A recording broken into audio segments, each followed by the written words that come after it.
എങ്ങനെയുണ്ട് സാർ ബോംബെ ലൈഫും കേരളവും വെച്ച് നോക്കുമ്പോൾ?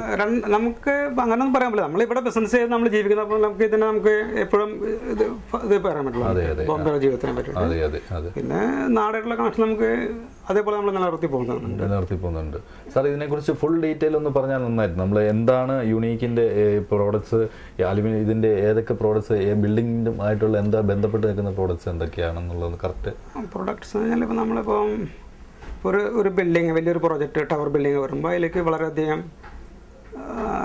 സ്റ്റെയിൻലെസ് സ്റ്റീൽ റെയിലിങ്ങുകൾ, ഗ്ലാസ് റെയിലിങ്, പിന്നെ ഗ്രിൽസ്, റോളിംഗ് ഷട്ടർ, അതിൻ്റെ റൂഫ് കനോപ്പികളുണ്ടാവും, പുതിയ ടൈപ്പ് കനോപ്പികളുണ്ടായിരിക്കും. അപ്പോൾ അവർക്കുള്ള നമ്മൾ ചെയ്ത് കൊടുക്കും. പിന്നെ അതിൻ്റെ വലിയ വലിയ ഗേറ്റുകൾ, മറ്റുള്ള എഞ്ചിനീയറിംഗ് വർക്ക്സുമായിട്ട് എന്താണ് അതും ഡിഫറൻസ് എന്താണ് സാർ ഇതിൻ്റെ? മറ്റേ നമ്മളിപ്പോൾ വലിയ ഡിഫറൻസ് ഉണ്ടാവില്ല എങ്കിലും നമ്മുടെ ഒരു ഡീലിംഗ് ആണോ അതെയോ ഇതിൻ്റെ പുതിയ എക്യുപ്മെന്റ്സ് നമുക്ക് കൂടുതലുണ്ടോ? നമുക്ക് ഇല്ല, ഇതിന് ആക്ച്വലി എക്സ്പെൻസ് കുറവാണ് വരുന്നത്. ഇതിന് ആൾക്കാരാണ് കൂടുതൽ ആവശ്യം വരുന്നത്. നമ്മൾ ഫിറ്റിംഗ്സ് ഉൾപ്പെടെയാണ് നമ്മൾ മെറ്റീരിയൽ വാങ്ങി നമ്മുടെ ഷോപ്പിൽ കംപ്ലീറ്റ് ഫാബ്രിക്കേഷൻ ചെയ്തിട്ട് അവരുടെ ഡ്രോയിങ് ഉണ്ടായിരിക്കും, അല്ലെങ്കിൽ നമ്മൾ ഡ്രോയിങ് കൊടുക്കും. അതനുസരിച്ച് ജോബ് നമ്മൾ കംപ്ലീറ്റ് ആക്കിയിട്ട് കൊടുക്കണം ഓരോ പ്രോജക്റ്റിൻ്റെ. ഇപ്പോൾ പുതിയ പുതിയ മൾട്ടിപ്ലക്സുകൾ വരുന്നുണ്ട്. അതിൽ കുറേ ഇതുണ്ടായിരിക്കും, എന്തെങ്കിലും സ്കൈ വാക്ക് ഉണ്ടായിരിക്കും, അല്ലെങ്കിൽ സ്പൈഡർ, പല സ്റ്റൈലുകൾക്ക് വേണ്ടിയുള്ള വർക്കുകൾ ഉണ്ടായിരിക്കും. നമ്മൾ ഈ ബിൽഡിങ്സ് ഇപ്പോൾ ഇവിടുത്തെ ബോംബെയിലെ ബിൽഡിങ്സ് എന്നൊക്കെ പറഞ്ഞാൽ വലിയ ഹൈറ്റും ഇതൊക്കെയുള്ള, അപ്പോൾ അതിൻ്റെ നമുക്ക് അതിനുള്ള സെക്യൂരിറ്റി എന്താണ്? നമ്മൾ ജോലിക്കാർക്കുള്ള സെക്യൂരിറ്റി, പുതിയ എക്യുപ്മെന്റ്സ് അവർക്ക് അതിനുള്ള എക്യുപ്മെന്റ്സ് കൊടുക്കുന്നുണ്ട്? അത് നമ്മൾ കൊടുക്കുന്നുണ്ട്, എല്ലാ ടൂൾസ് നമ്മൾ കൊടുക്കുന്നുണ്ട് സൈറ്റിൽ പോയിട്ട് വർക്ക് ചെയ്യാനുള്ള. മാത്രമല്ല ഇവരെല്ലാം ഇൻഷുർ ചെയ്തതാണ്. ഓക്കെ അവരുമായിട്ട് അല്ലേ? അപ്പോൾ സാറിന്റെ സ്റ്റാഫ് എന്ന് പറയുമ്പോൾ സാറിനെ പോലെ തന്നെ സാർ മെയിൻറ്റെയിൻ ചെയ്യുന്നുണ്ട്. അതായിരിക്കും ഇതിന്റെ വിജയം. അല്ലാതെ നടക്കാൻ പറ്റില്ലല്ലോ. അതെ അവരുടെ ബാക്കിയുള്ള ആക്ടിവിറ്റീസിലൊക്കെ നമ്മൾ ഇടപെടും. കാരണം അവരുടെ ഒരു മാരേജ് അങ്ങനെയൊക്കെ വന്നാൽ നമ്മുടെ ഒരു ഫാമിലി പോലെ നമ്മൾ അവരെ കൊണ്ടു നടക്കണം. അതാണ് യൂണിക്. അല്ലാതെ നടത്താൻ പറ്റില്ല. അതെ സാർ ഇവിടെ മറ്റുള്ള സാറ് മലയാളി സമാജവുമായിട്ട് ബന്ധപ്പെട്ട് വല്ല ആക്ടിവിറ്റീസ് ഉണ്ടോ സാറിന്? അങ്ങനെ സമയം കിട്ടാറില്ല. അതുപോലെ ചാരിറ്റി അതുപോലുള്ള അങ്ങനെയുള്ള ഒന്നുമില്ല? നമ്മൾ ചെറിയ രൂപത്തിൽ ചെയ്യുന്നുണ്ട്. ഓക്കെ സാർ ഇപ്പോൾ ഫാമിലി ആയിട്ടുള്ള ഒരു എന്റർടൈൻമെന്റ് ഇതാണ് സാർ? സിനിമ അതുപോലുള്ള കല അങ്ങനെയുള്ള?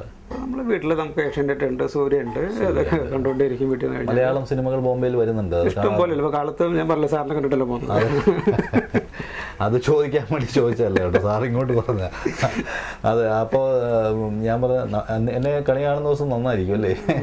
മനസ്സിലാവണ്ടല്ലോ സാറേ. അപ്പോൾ ഞാൻ ചോദിക്കുന്ന വേറെ അല്ല, ഈ ഇനിയുള്ള സാറിപ്പം അതർ കൺട്രിയിലൊക്കെ പോകാറുണ്ടല്ലോ?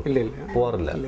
അപ്പൊ ഇത് കയറ്റി അയക്കാറുണ്ടോ? അങ്ങനെ നമുക്ക് ബോംബെയിലുള്ള വർക്ക് ആവശ്യം പോലെ വർക്ക് ഇവിടെ ഉണ്ട്, പിന്നെ മറ്റുള്ളവർക്ക് പോകേണ്ട കാര്യമില്ല. അതെ സാർ. ഇപ്പൊ ഗവൺമെന്റ് തലത്തിൽ മഹാരാഷ്ട്ര ഗവൺമെന്റിന്റെ എന്തെങ്കിലും നമുക്ക് ആനുകൂല്യങ്ങളോ അങ്ങനെ വല്ലതും കിട്ടാറുണ്ടോ? അതിന്റെ ആവശ്യമില്ല.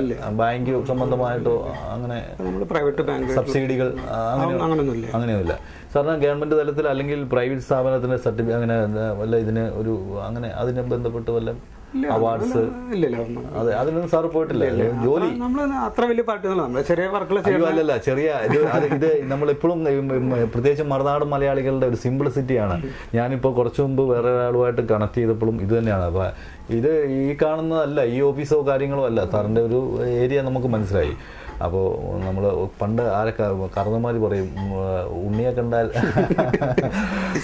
അപ്പോൾ അതുകൊണ്ട് സാറേ വേറെ ഇപ്പോൾ എന്താണ് ഇനി അതർ പ്ലാൻ? കുട്ടികളെ ഇതിൻ്റെ ഇടയ്ക്ക് കൊണ്ടുവരാൻ താല്പര്യമുണ്ടോ സാറിന്? കുട്ടികളിപ്പോൾ തീരെ ചെറുപ്പമല്ല, പഠിച്ച് വലുതാണെന്നുള്ള. പിന്നെ ഇവർക്ക് ഇതിനുള്ള താല്പര്യമുണ്ടോ? എഞ്ചിനിപ്പം താല്പര്യം ഇപ്പം അങ്ങനെ എപ്പോഴും പറയാൻ എയറോനോട്ടിക് എഞ്ചിനീയറിംഗ് പഠിക്കുന്നവരാണ്. ഇപ്പോൾ 6ൽ പോകുന്നുള്ളൂ, ഇനി എത്ര കിടക്കുന്നവന് പഠിക്കാൻ വേണ്ടി.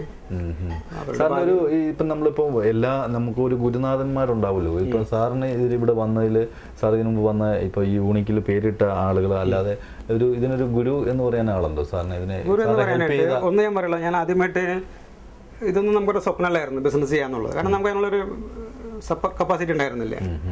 ഞാൻ ലാസ്റ്റ് വർക്ക് ചെയ്യുന്ന കമ്പനി ഞാൻ പറഞ്ഞ ഒരു മലയാളി കമ്പനി, കുന്നംകുളത്തുള്ള പാർട്ടിയാണ്, പ്ലാസ്റ്റർ കം ഫാബ്രിക്കേഷൻ. അദ്ദേഹത്തിന്റെ പേരെന്താ? Mister K G. നായർ. കുന്നംകുളം. മൈസൂരിലെ വലിയ സെറ്റിലാണ്, വലിയ ഫാക്ടറി ഒക്കെ ആയിട്ട്. അവിടെ നിന്നാണ് എൻ്റെ സ്റ്റാർട്ടിങ് വർക്ക്. എനിക്കൊരു ബിസിനസ് ഇത് കിട്ടുന്ന അവിടെ നിന്നാണ് വർക്ക് ചെയ്യാനുള്ളത്. പിന്നെ പടിപടിയായിട്ട് നമ്മൾ പല ആൾക്കാരും വർക്ക് ചെയ്ത് പിന്നെ BRCൽ വർക്കുകൾ കിട്ടി. BRCൽ ആരെങ്കിലും എടുത്തു പറയാനുണ്ടോ? BRCൽ ഇഷ്ടം പോലെ സ്റ്റാഫ് അല്ലേ BRC, അങ്ങനെ എടുത്തു പറയാൻ പറ്റിയ എല്ലാവരും തന്നെയാണ്. അത് പറയണ ഒരു 6 എപ്പിസോഡ് പോകും. അത് വലിയ എഞ്ചിനീയറിംഗ് ഡിവിഷൻ തന്നെയുണ്ട് അവിടെ, സിവിൽ എഞ്ചിനീയറിംഗ് അറിയാമോ? വലിയ ഇതല്ലേ. പിന്നെ നമുക്കതുപോലെ ബോംബെയിൽ വന്നിട്ട് ഞാൻ ഈ പറഞ്ഞ ദേവനാറിൽ വർക്ക് ചെയ്യുന്ന സമയത്ത് അവിടെ വെച്ച് നമുക്ക് പരിചയപ്പെട്ട ഒരു മഹാരാഷ്ട്രനുണ്ട്, ഒരു വലിയ എഞ്ചിനീയറാണ്, ബിടെക് ചെയ്തിട്ടുള്ളതാണ്, SP പാട്ടാര. പുള്ളിയാണ് നമുക്കൊരു ഗുരു എന്ന് പറയാനുള്ളത്. SP പാട്ടാര മഹാരാഷ്ട്രനാണ്. പുള്ളി ഇപ്പോൾ ഇന്നലെ പോലെ ഇവിടെ വന്നിട്ടുണ്ട്. ആക്ച്വലി കണ്ടില്ലെങ്കിലും ഡെയിലി ചുരുങ്ങിയൊരു 4 വട്ടം ഫോൺ ചെയ്യും. നമ്മുടെ ബിസിനസിന്റെ കാര്യങ്ങൾ സംസാരം. SP പാട്ടാര. അദ്ദേഹം ഫാമിലിയായിട്ട് ഇവിടെ തന്നെ താനിൽ താമസിക്കുന്നത്. പുള്ളിയാണ് നമുക്കൊരു ഗുരു എന്ന് പറയാനുള്ളത്. അതിൽ നമ്മുടെ വിദ്യാഭ്യാസം പറഞ്ഞല്ലോ മുന്നേ തന്നെ. അല്ല പറഞ്ഞാല് ഇത്രയും വലിയ വർക്കുകൾ ചെയ്യണമെങ്കിൽ എനിക്ക് അതിന് മാത്രം ആൾക്കാർ വേണം. ഇതൊന്നുമില്ല, ഞാനൊരു വൺ മനുഷ്യ ചെയ്യുന്നതിൽ അതിലേക്ക് അവിടെ നിന്ന് അത്രയും പഠിക്കാൻ പറ്റിയ ദൈവാധീനം ഭാഗ്യമാണ് സാർ. വിദ്യാഭ്യാസം ഉള്ള എത്രയോ പേര് വെറുതെ ഇരിക്കുന്നുണ്ട്, അതുകൊണ്ട് കാര്യമില്ല സാർ. അതെ, ഇത് ഒരു തലവർക്ക് ചെയ്യേണ്ട ഒരു സംഭവം. ഇപ്പൊ എന്റെ ഒരു പ്രോജക്റ്റ് വന്നു കഴിഞ്ഞാൽ അതിന്റെ അത് സ്റ്റഡി ചെയ്യാനൊന്നും എനിക്ക് അധികം സമയമൊന്നും വേണ്ട.